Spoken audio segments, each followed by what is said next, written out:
Vincent Gigante, also known as the Chin, was a notorious figure in the New York City underworld. He began his career as a professional boxer before becoming a mafia enforcer for the Luciano crime family, the forerunner of the Genovese family. He rose through the ranks and eventually took over as the head of the family, becoming one of the most influential figures in the New York City criminal underworld. What made Vincent Gigante so unique was his ability to manipulate his public image, feigning mental illness by shuffling around in a bathrobe and slippers, fooling even the most experienced law enforcement officials. Despite this facade, he was finally brought to justice in 1997 and sentenced to 12 years in prison.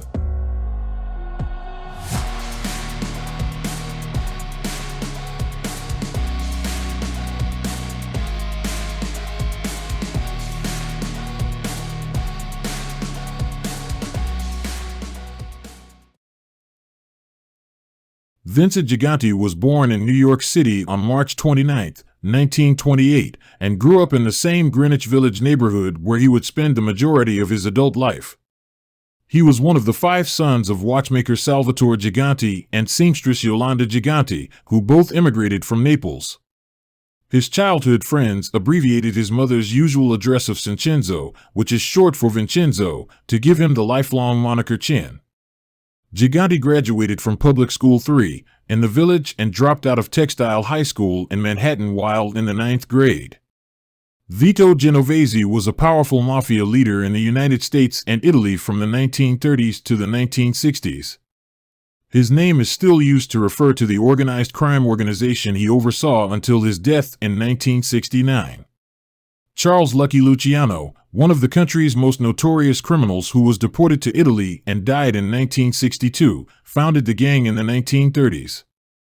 Vito Genovese is thought to have gained the likeness of the Gigantes when Vincent was a young boy when he provided a loan to cover the cost of Vincent's mother, necessary for surgery.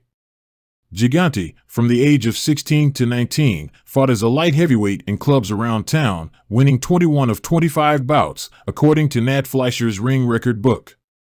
Club boxers in those days fought 4- and 6-round contests in neighborhood arenas, usually getting a percentage of the tickets they themselves sold. One of Gigante's managers was a Greenwich Village neighbor, Thomas Eboli, known as Tommy Ryan, a high-ranking Genovese leader. Gigante was detained 7 times between the ages of 17 and 25 for a variety of offenses, including receiving stolen property, owning an unlicensed handgun, auto theft, and arson. Most were dropped or penalized with fines. His only incarceration during that time was a 60-day gambling conviction sentence. He claimed to be a tailor when he was detained in his early 20s. In the 1950s, Gigante worked as an enforcer for Genovese, which gained him his mafia stripes. Vito Genovese later planned to overthrow Frank Costello, a close associate of Lucky Luciano, one of the most notorious underworld figures in America, to then take control of the mob family. This would give Genovese greater prominence in the underworld. Frank Costello, the leader of the Luciano family, was targeted by Genovese in early 1957, and Gigante was given the order to kill Costello. Costello walked into his Central Park West apartment building on May 2, 1957, and as soon as he entered the lobby, Gigante emerged from behind a pillar saying, "This is for you, Frank." Gigante shot Frank and fled, convinced he had killed Costello. However, Costello was wounded by the bullet just above the right ear, but he was still alive. A warrant for Gigante's arrest was issued after the doorman of the building had a clear view of the shooter. Informant Joe Valachi claims that Gigante was then taken somewhere in the country to lose some weight. After that, Gigante returned and turned himself in, saying he had just learned the police were looking for him. The case was dropped because Costello refused to identify Gigante as the shooter during the trial. As Costello walked away, Gigante was overheard saying, "Thanks a lot, Frank," according to some reporters. In 1958, unbeknownst to Gigante and Genovese, Carlo Gambino, who had joined forces with Genovese to eliminate Albert Anastasia, had just switched sides. The Costello, Luciano, Lansky, and Gambino forces devised a scheme to deliver Genovese over to federal authorities on a drug-related charge. One of the terms of the agreement required each of the four to contribute $25,000 to a fund set up to pay Nelson Cantelops, a small-time drug dealer, to implicate Genovese. Costello insisted that Gigante must be included among those caught in the net in exchange for his contribution. The others were happy to do it for him. The scheme was a complete success, and in 1959 Genovese received a 15-year sentence along with lengthy prison terms for 24 of his associates. Gigante received a 7-year sentence, but was released on parole after serving 5 years and was ultimately promoted to the rank of capo. In 1969, Gigante was charged in New Jersey with conspiring to bribe the entire 5-member Old Tappan police force to inform him of law enforcement agencies' surveillance operations. After Gigante's attorneys presented reports from psychiatrists stating that he was mentally unfit to stand trial, the accusation was dropped. Some of us might have different views on what happened and what went down, especially regarding the Mafia topic, and I need you to keep the following in mind. The history of the Mafia is a complex and often controversial subject, and different sources may present conflicting information or interpretations of events. Additionally, the Mafia is known for its secrecy and reluctance to share information with outsiders, making it difficult to verify certain aspects of its history. However, many historians and journalists have conducted extensive research on the subject and have uncovered valuable insights into the organization's origins, structure, and operations. According to Mafia informers, Gigante gained control of the Genovese family in a peaceful transition in the early 1980s when the group's boss, Philip Lombardo, stepped down because of ill health and handed the reins to Gigante.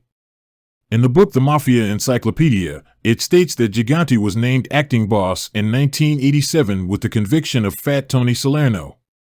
Let me know what is your take on this in the comments below. The Genovese family once again rose to prominence under Gigante, surpassing the Gambino family led by John Gotti, with whom he had a long-running power struggle, despite Gigante wandering the streets in a bathrobe and mumbling to himself as if he were mentally ill. In order to avenge Paul Castellano and Thomas Bellotti by killing their successors, including John Gotti, Gigante and Lucchese boss Anthony Corallo ordered the bombing of Frank DeCicco's car on April 13, 1986, killing him instantly and injuring Frank Bellino, whom the hit team had mistook as being John Gotti. After Fat Tony Salerno was given a 100-year prison sentence for racketeering in January 1987, his longtime right-hand man, Vincent "the Fish" Caffaro, turned informant and revealed to the FBI that Salerno had actually been a front for the real boss, Gigante. Agents claimed that he turned himself in part to shield his girlfriend and son Thomas from legal action. He presented convincing first-hand proof that Chin Gigante had been orchestrating a bluff for years. Gigante had play-acted his madness and had set up Salerno to conceal his own omnipotence in the family. 2 murders that had an impact on significant federal investigations were authorized by Gigante in 1982, according to Caffaro, during the time when the FBI thought Salerno was in charge of the Genovese family. Caffaro revealed that a second widely publicized murder committed on Gigante's orders was incorrectly connected by law enforcement to a probe into Raymond Donovan, the first Secretary of Labor in President Ronald Reagan's administration. Caffaro also provided information to the FBI about Gigante's payment of $175,000 to reduce his brother Mario's federal sentence of 8 years for loan sharking and extortion by 2 years. Roy Cohn, the slick attorney who represented numerous mobsters, allegedly informed Caffaro in 1984 that a 3-year sentence reduction would cost $250,000 and a 2-year reduction, $175,000, respectively. Chin chose a 2-year term, and according to Caffaro, after the lawyer won the shorter term, he gave Cohn the required sum in cash. Nevertheless, none of Caffaro's accusations against Cohn led to a criminal complaint being filed against the lawyer, who passed away in 1986, not long after Caffaro flipped. Gigante circulated a warning to the Genovese and the other families that he would severely punish anyone who used his family name or his nickname in a direct or telephone conversation, in order to prevent himself from being implicated through circumstantial evidence in a RICO or other criminal indictment. It was forbidden for Genovese soldiers and associates to use his name or nickname in conversations or phone calls. Capos and soldiers would silently point to their chins or make the letter C with their fingers when referring to him. Gigante's coronary condition was one illness that he was not pretending to have. He had his aortic valve replaced in 1988, and a pacemaker was implanted to control his heartbeat. John Gotti's request for a shortened commission meeting was approved by Gigante. After Gotti and the Lucchese representatives Vicamuso and Gaspipe Casso arrived, Gigante and his subordinate Benny Eggs Mungano also showed up. While donning pajamas and a robe, Gigante explained that he was recovering from his recent surgery in an apartment shared by his mother and other family members. The Colombo and Bonanno crime families' request for seats on the commission was the main discussion point. Gotti's suggestion to permit the Bonannos a seat after being exiled did not sit well with Gigante. Gotti could control the mob's top council if acting Bonanno boss Joe Massino received full voting privileges. Given that Massino was an ally of Gotti, any disputes between the Genovese and Gambino families would be problematic. During the sit-down, Gotti urged Gigante to reinforce his family with 40 additional men, as both families were down from their maximum strength of roughly 400 soldiers each. Sammy the Bull Gravano was aware that Gotti was planning to undermine Gigante and gained the support of the new Genovese posse by claiming credit for their induction into the Cosa Nostra. However, Gigante rejected this idea. Before the meeting broke up, Gigante discussed his heart surgery and opened his pajama top to show a huge scar on his chest.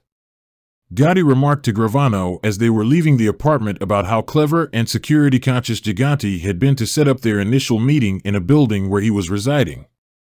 "He's as clever as a fox, this guy," Gotti grudgingly remarked. Gotti was unable to comprehend the depth of Gigante's enmity. He was unaware that the Chin plotted with Jimmy Brown Fila and Danny Marino, two traitorous Gambino capos, to have him killed. The commission case exposed the effectiveness of the government's electronic eavesdropping, and Gigante became even more obsessed with isolating himself after learning that the FBI was watching him in his townhouse. He made an effort to strengthen his incompetent medical history by visiting a mental health clinic at a Westchester County hospital more often, as he was treated by his personal psychiatrist for dementia rooted in organic brain damage. After being charged with racketeering and murder in 1989, Phil Leonetti, also known as Crazy Phil for his murderous rampages, who was the nephew and protege of jailed Philadelphia mobster Nicodemo Scarfo, defected and turned government witness. The administration of Gigante, according to Leonetti after being briefed by agents, was the most sophisticated, cautious, secretive, and powerful Cosa Nostra family in the United States. FBI surveillance revealed that Gigante frequently dressed and behaved strangely. He would halt in his tracks, expose himself, and urinate on the street. He appeared weak, barely managing to saunter along without assistance. Yolanda Gigante's apartment was visited one day by agents Pat Marshall and Pat Collins carrying a subpoena for her son. Gigante was dressed in a bathrobe and standing in the bathtub under the shower. He was grinning widely, mumbling something, and had an open umbrella over his head. Of the 5 crime families in New York, 4 families, including the Genovese family, rigged bids for 75% of the $191 million in window contracts that the New York City Housing Authority awarded between 1978 and 1990. For every window installed, installation companies had to pay unions between $1 and $2. Bosses Vicamuso and Anthony Casso, along with Capo Pete Chiodo, were in charge of their respective portions of the Lucchese crime family. The Lucchese family controlled the largest portion of the window business. Underboss Venero Mungano, soldier Gerard Papa, and associate Pete Savino, all members of the Genovese crime family, controlled their share. Peter Gotti of the Gambino crime family was chosen on the Gambino side, and Benny Alloy, the future consigliere of the Colombo crime family, was selected to control the Colombo share. Before mobster Pete Savino became an informant, the Windows scheme had been active for years. The choice was made after federal agents confronted him with evidence that he had taken part in 6 murders and, in exchange for his cooperation, offered him leniency.